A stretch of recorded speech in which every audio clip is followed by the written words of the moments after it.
बिस्मिल्लाहिर्रहमानिर्रहीम। अस्सलाम वालेकुम डियर स्टूडेंट्स, आज हम फिज़िक्स क्लास 9 यूनिट 6 वर्क और एनर्जी के मशक के ये मुख्तसर सवालात करेंगे। ये 6.2 से लेकर 6.16 तक हैं। ठीक है, तो जो हमारे पास 6.2 है, वर्क की तारीफ़ कीजिए, इसका ऐसा यूनिट क्या है। तो स्टूडेंट्स, वर्क क्या होता है? वर्क इस सूरत में होगा जब किसी जिस्म पर कोई फोर्स अमल करे और वो जिस्म कुछ फासला फोर्स की सिमत में तय करे, तो ये वर्क होता है। ठीक है, अगर हमारे पास जिस्म पड़ा हुआ है और इस पर हमने ये फोर्स लगाई और इस जिस्म ने फोर्स की सिमत में ही फासला तय किया, तो इस सूरत में वर्क हुआ है। ठीक है, तो ये बड़ी आसान सी वर्क की डेफिनेशन है। ठीक है, तो आगे भी ये क्वेश्चन में हमने पढ़ना है कि वर्क कब होगा, तो उसका आंसर भी यही होगा। ठीक है, कि जब कोई फोर्स किसी जिस्म पर अमल करे और वो जिस्म फोर्स की सिमत में ही फासला तय करे। अब हिसाबी तौर पर वर्क फोर्स और तय करदा फासला के हासिल ज़रब के बराबर होता है, यानी W = F × S। ठीक है, तो चलिए हमने ये फार्मूला भी उनको बता दिया कि जो वर्क होता है वो लगाई गई फोर्स और तय करदा फासला के हासिल ज़रब के बराबर होता है। ठीक है, तो इस तरह से ये फार्मूला भी आपने लिख लेना है। अच्छा, अब है इसका ऐसा यूनिट क्या है। तो वर्क का जो ऐसा यूनिट है वो जोल होता है, ये आपने याद रखना है। वर्क का ऐसा यूनिट जोल है, जबकि 1 जोल बराबर 1 न्यूटन मीटर होता है। ठीक है, सो यहाँ पर देखें, वर्क का यूनिट तो जूल हो गया, फोर्स का यूनिट न्यूटन हो गया, और ये फासला है ना, तो फासले का यूनिट मीटर होता है। तो 1 जूल बराबर 1 न्यूटन मीटर। ठीक है, सो इस तरह से आपने इनको याद कर लेना है। तो ओके स्टूडेंट्स, ये हमारा फर्स्ट क्वेश्चन था। आगे हम सेकंड क्वेश्चन की तरफ मूव करते हैं। तो सेकंड क्वेश्चन भी वैसा ही है जैसा ऊपर है कि फोर्स कब वर्क करती है, वजाहत करें। तो फोर्स तब वर्क करती है जब ये किसी जिस्म पर अमल करे और इस फोर्स की सिमत में हरकत दे। यानी कि अगर ये जिस्म हमारे पास यहाँ पड़ा हुआ है ना, तो अगर हम इस पर फोर्स लगाएंगे तो ये फोर्स की सिमत में, अगर ये फोर्स इसको अपनी सिमत में हरकत दे तो फिर वर्क होगा।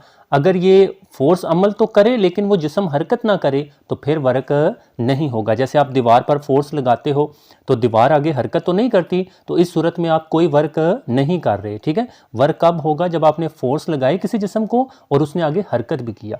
ठीक है, अच्छा, वर्क की मिकदार मदरजा झैल फार्मूला से मालूम की जाती है, वही ऊपर वाली बात ही है, W = Fs। ठीक है, तो ओके स्टूडेंट्स, ये हमारा सेकंड क्वेश्चन था। थर्ड क्वेश्चन की तरफ मूव करते हैं।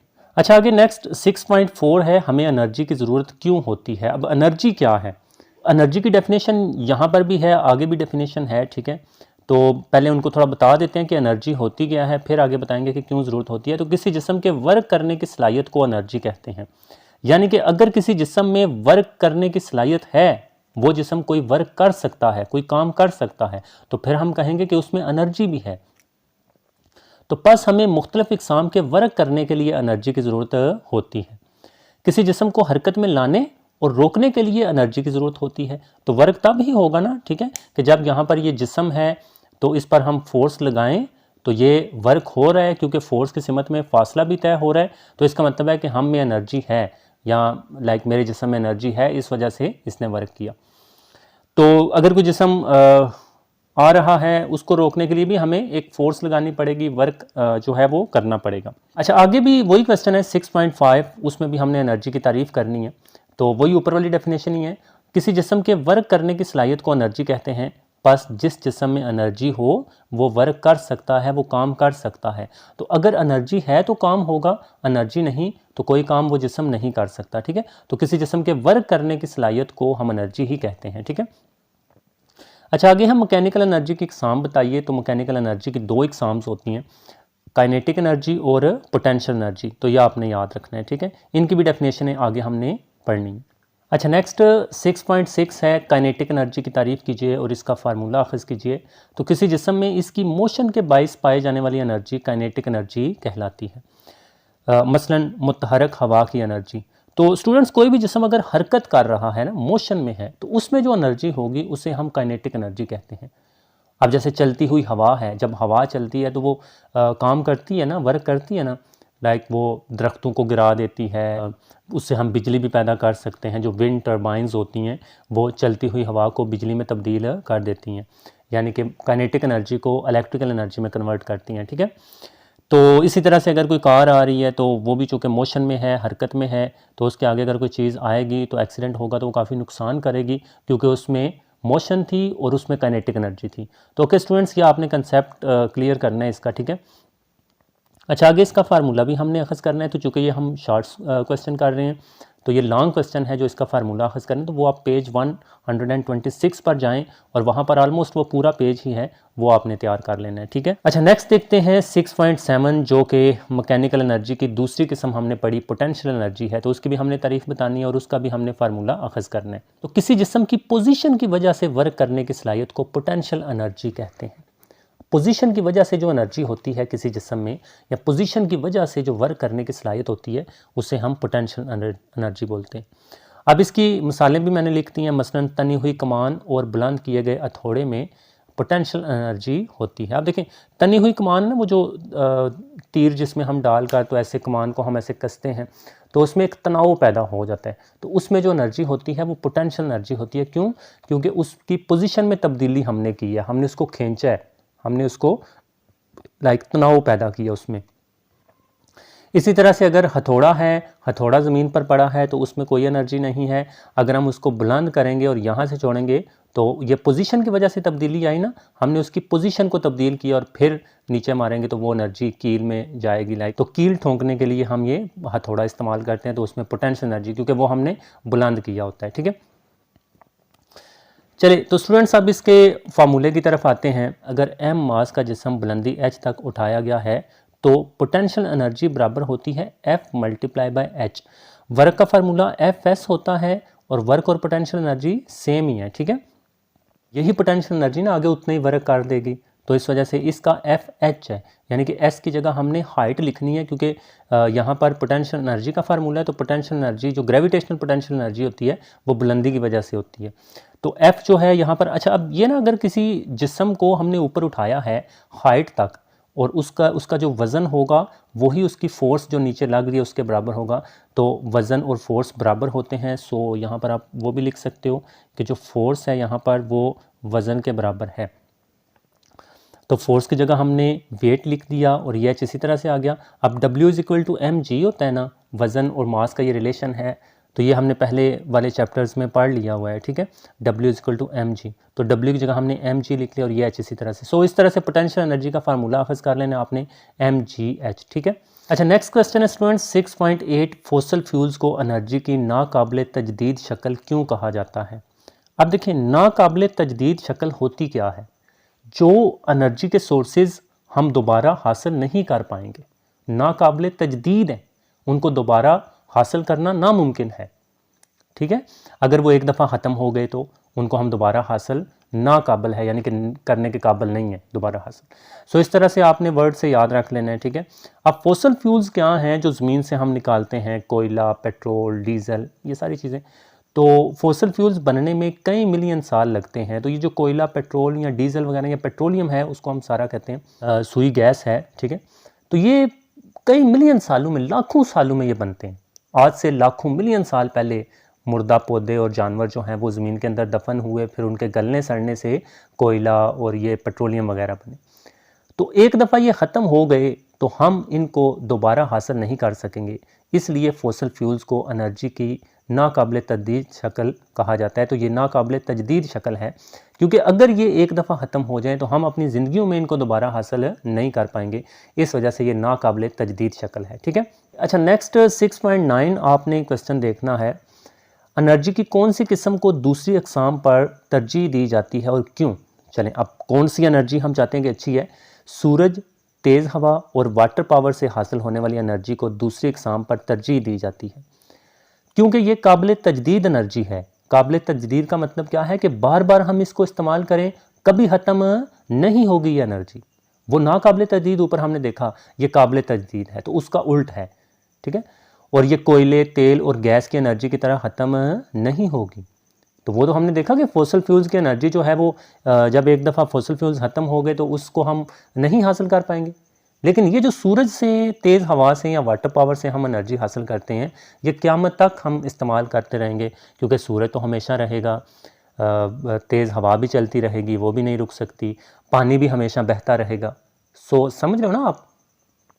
तो ये जो एनर्जी के सोर्सेज हैं, ये काबिल तजदीद एनर्जी के सोर्सेज हैं, और काबिल तजदीद एनर्जी के सोर्सेज जो हैं उनको हम तरजीह देते हैं, क्योंकि वो कभी ख़त्म नहीं होंगे, ठीक है।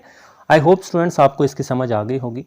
अच्छा, नेक्स्ट 6.10 क्वेश्चन है हमारे पास। एनर्जी की एक शक्ल को दूसरी शक्ल में कैसे तब्दील किया जाता है, वजाहत कीजिए। चलें, अब एनर्जी की एक शक्ल को दूसरी शक्ल में तब्दील करने के लिए मुख्तलिफ डिवाइसेस का इस्तेमाल किया जाता है। मुख्तलिफ आलात या डिवाइसेस हम इस्तेमाल करते हैं, जैसे मसलन इलेक्ट्रिक बल्ब इलेक्ट्रिकल एनर्जी को लाइट एनर्जी और हीट एनर्जी में तब्दील करता है।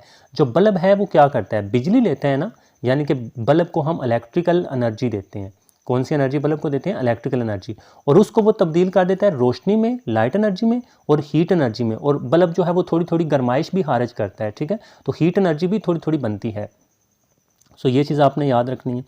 तो मुख्तलिफ डिवाइसेस का इस्तेमाल करके हम एक एनर्जी की शक्ल को दूसरी एनर्जी की शक्ल में तब्दील करते हैं। एनर्जी को केमिकल और मैकेनिकल प्रोसेसेस के ज़रिए भी दूसरी अशकाल में तब्दील किया जा सकता है। जी हाँ, जैसे फॉर एग्जांपल केमिकल प्रोसेस हैं, हम डिफरेंट केमिकल रिएक्शंस करवाते हैं तो एक एनर्जी की शक्ल दूसरे में तब्दील हो जाती है।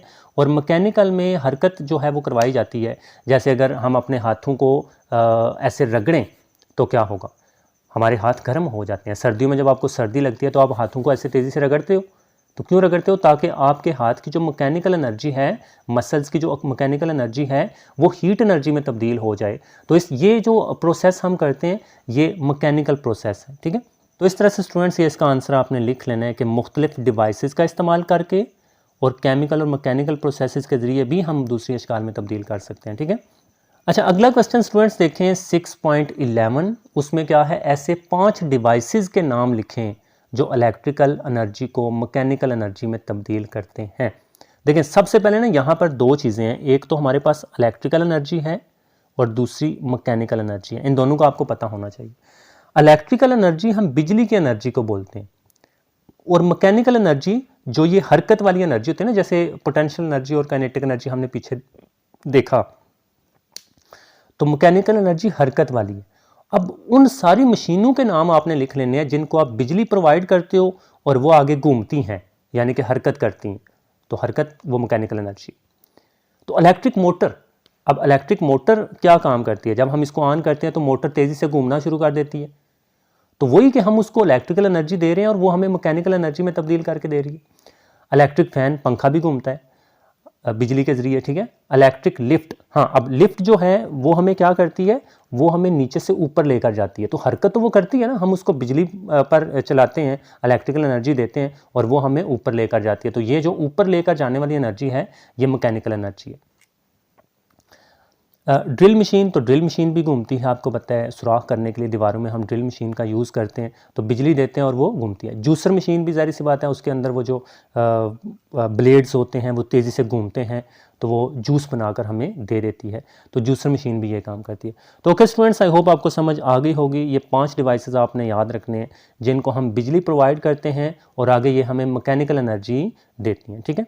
अच्छा, नेक्स्ट 6.12 है स्टूडेंट्स, किसी ऐसे डिवाइस का नाम लिखें जो मैकेनिकल एनर्जी को इलेक्ट्रिकल एनर्जी में तब्दील करता है। तो ये पिछले का अपोजिट है। अब इसमें हमने क्या करना है, ज़रा देखें, मैकेनिकल एनर्जी है ना, जैसे अगर हम किसी चीज़ को घुमा रहे हैं तो ये मैकेनिकल एनर्जी है, हरकत दे रहे हैं तो वो मैकेनिकल एनर्जी है, और इलेक्ट्रिकल एनर्जी है यानी कि बिजली हमें पैदा करके दे, बिजली में तब्दील करे।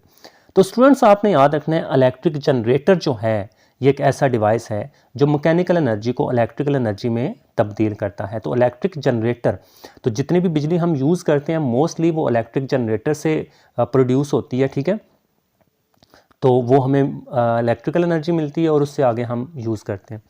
तो आपको पता है ना कि जनरेटर क्या काम करता है। आप देखें, अगर आपको थोड़ा आइडिया है कि अगर बिजली चली जाए तो हम जनरेटर घरों में या किसी फंक्शन वगैरह में लेकर आते हैं, तो उसमें हमें पेट्रोल डालना पड़ता है।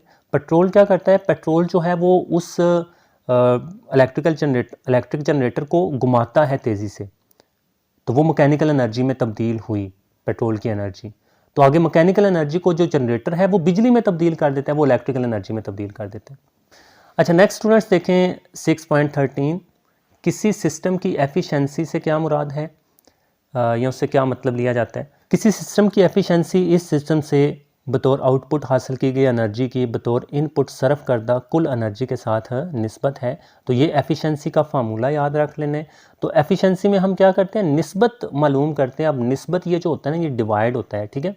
इसको आप बटा भी कहते हो या जो भी आपको आइडिया है, ओवर भी कहते हैं, ठीक है, ओपान भी कहते हैं। तो एफिशिएंसी क्या है, किसी सिस्टम की आउटपुट की मतलूबा शक्ल की उसकी कुल इनपुट एनर्जी के साथ निस्बत है। ठीक है, तो ऊपर वाला ये फार्मूला याद करके वो डेफिनेशन इजीली आप याद कर पाओगे। ठीक है, अच्छा नेक्स्ट क्वेश्चन है स्टूडेंट 6.14 किसी सिस्टम की एफिशिएंसी आप कैसे मालूम कर सकते हैं। तो अब देखिए वही पिछला फार्मूला आपने लिख लेना है कि किसी सिस्टम की एफिशिएंसी हम मदरजा झैल फार्मूलाज का इस्तेमाल करके मालूम कर सकते हैं। तो वही पिछले ही फार्मूला है एफिशिएंसी का, efficiency is equal to output की मतलूबा शक्ल डिवाइडेड बाय कुल इनपुट एनर्जी, या फिर अगर हमने फीसद एफिशिएंसी मालूम करनी है, परसेंटेज एफिशिएंसी मालूम करनी है, तो उसके लिए बाकी फार्मूला वही रहेगा, मल्टीप्लाई बाय 100 कर देंगे। तो किसी चीज़ को जब 100 के साथ मल्टीप्लाई कर दें तो वो फीसद बन जाएगा। ठीक है, अच्छा नेक्स्ट हमारे पास स्टूडेंट्स सेकंड लास्ट क्वेश्चन है, पावर से क्या मुराद है। तो वर्क करने की शरह को पावर कहते हैं। ये जो वर्ड शरह है ना, इसको आपने याद रखना है। इसका मतलब क्या होता है, डिवाइडेड बाय वक़्त, यानी कि वर्क करने की शरह कि 1 सेकंड में या 2 सेकंड में कितना वर्क हो रहा है उसे हम पावर कहते हैं। तो इस वजह से चूंकि ये शरह है और वर्क करने की शरह है, तो इसका जो फार्मूला होगा वो power is equal to work तकसीम वक़्त होगा। ठीक है, तो ये शरह से याद रखना है, वक़्त के साथ तकसीम किया जाता है जिसकी शरह हो। तो अब इसको अगर हम सिंबल्स में ज़ाहिर करें तो पावर को हम P से ज़ाहिर करते हैं, वर्क को हम W से ज़ाहिर करते हैं, ये कैपिटल W है। ठीक है, और वक़्त को हम स्मॉलर T से ज़ाहिर करते हैं। तो power is equal to work over time, वक़्त को टाइम से ज़ाहिर करते हैं। तो पावर एक स्केलर मिकदार है, पावर का ऐसा यूनिट वाट है। ये इन्फॉर्मेशन भी कुछ हमने बता दी कि पावर जो है इसकी कोई सिमत नहीं होती, तो ये स्केलर मिकदार है। और जो इसका ऐसा यूनिट है वाट है, वो भी हमने लास्ट क्वेश्चन में इसकी डेफिनेशन पढ़नी है वाट की। ठीक है, तो लास्ट क्वेश्चन है स्टूडेंट 6.16 वाट की तारीफ़ कीजिए। तो पावर का ऐसा यूनिट वाट है, वाट को हम बड़े W से ही ज़ाहिर करते हैं। तो वर्क को भी हम बड़े W से ज़ाहिर करते हैं और वाट को भी बड़े W से ही ज़ाहिर किया जाता है। ठीक है, अच्छा अब तारीफ़ क्या है इसकी, अगर कोई जिस्म 1 सेकंड में 1 जूल वर्क करे तो इसकी पावर 1 वाट होगी। तो 1 वाट किसके बराबर है, 1 जूल पर सेकंड, यानी कि 1 सेकंड में 1 जूल अगर वर्क कोई जिस्म करता है तो उसकी पावर 1 वाट होगी। तो इस तरह से आपने इसकी डेफिनेशन कर लेनी है। तो वैसे भी पीछे हमने फार्मूला देखा ना कि यहाँ पर P is equal to W/T है। तो अगर वर्क जो है वो 1 जूल हो और टाइम भी 1 सेकंड हो, ठीक है, तो फिर इसका आंसर क्या आएगा, 1 1 1 ही रहेगा ना, और जूल पर सेकंड। और इधर पावर आ रही है तो उसका यूनिट क्या है, वाट, 1 वाट हम लिख लेते हैं। तो इस तरह से स्टूडेंट्स 1 वाट जो है वो 1 जूल पर सेकंड, यानी कि अगर कोई जिस्म 1 सेकंड में 1 जूल वर्क करे तो उसकी पावर 1 वाट होगी। ओके स्टूडेंट्स, आई होप आपको समझ आ गई होगी। मिलते हैं आपसे नेक्स्ट वीडियो में, तब तक के लिए अपना बहुत ज़्यादा ख्याल रखिएगा, दुआ में याद रखिएगा। अल्लाह हाफिज़।